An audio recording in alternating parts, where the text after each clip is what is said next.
Could the problems involving Manchester City's fixture congestion cause a problem for their Champions League campaign, which is ultimately what they're fighting for this season? Obviously up against Real Madrid in the knockout stage, Craig, but we've also seen them have a fixture postponed due to the storm at the weekend, where they were due to play West Ham.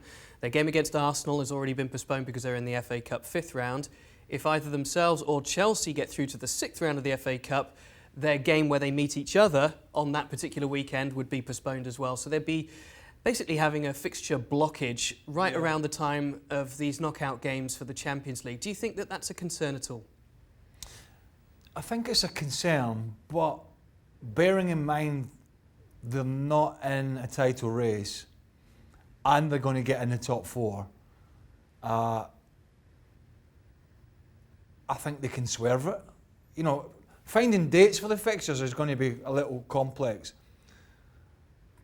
But I think I would less worry about the squad than obviously if they were going for a title with Liverpool head and head, I think it's a major problem. But all the talk in England is, well, why doesn't he play Phil Foden more, and why doesn't he play all these other guys? And I think he's going to have to, because if it gets so congested, then he's going to have to target those Champions League games, and he's going to have to rest players. He's got a big enough squad, players coming back from injury. And as I say, the Premier League's gone. So it's not as big an issue as it would have been had they been neck and neck like last year with Liverpool. Then it would have been a real headache. He really can approach it tactically, can't he? Like you say, just prioritise the Champions League legs against Real Madrid. That's the first hurdle, and a massive hurdle at that. The game against Sheffield Wednesday gives him an opportunity even to look at that and say, well, you know what, I can change half the team here, right? Yeah. And no disrespect. Win. Yeah, and probably still win. And then he can look at league games leading up to Champions League and play half a team. Because, you know, ultimately they're just going to finish, you know, they're probably going to finish second. Well, unlikely, I think Leicester will put a run on. I mean, it's going to be congested, or potentially going to be congested for them. But ultimately, people will just say, play some squad players. Have you ever been in this situation, either in Scotland or in England, where effectively you know that the trophy's out of reach?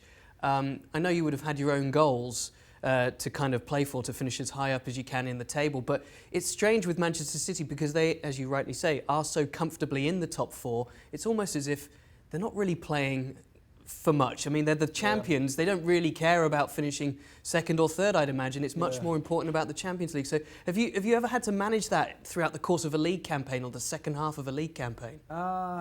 We had to manage it a little bit at Celtic because the league title went all the way down to the last day of the season in 1998, where Rangers could have won it and we did win it, but so it went all that way.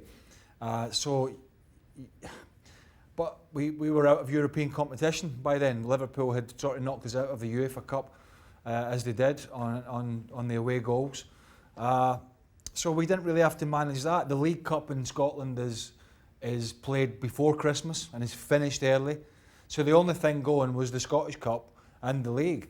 So it was less difficult. But, you know, I don't think there'll be a lot of sympathy for Man City like other clubs because of what they've spent over the years. And yes, they've had their injuries, and that's understandable to be frustrated about. But there's an opportunity for them to play, I mentioned Foden, and there are others, you know, to get some game time. One of the things is, you've got decisions to make with Laporte. Do you try and get him match sharpness in game time, thus risking more injuries? Because without Aymeric Laporte, that defence has looked really shoddy. So he's got some big calls to make in certain positions, but I'm sure he'll somehow manage. Yeah, I'm sure they'll be looking forward to that Champions League. I just wonder whether all of these issues, whether it actually does serve to focus the mind, and they can maybe just focus on that one goal, and we might see a couple of really big performances. Well, they'll need it because they've got Real Madrid, and they're going great guns at the moment. So they're going to need to play well.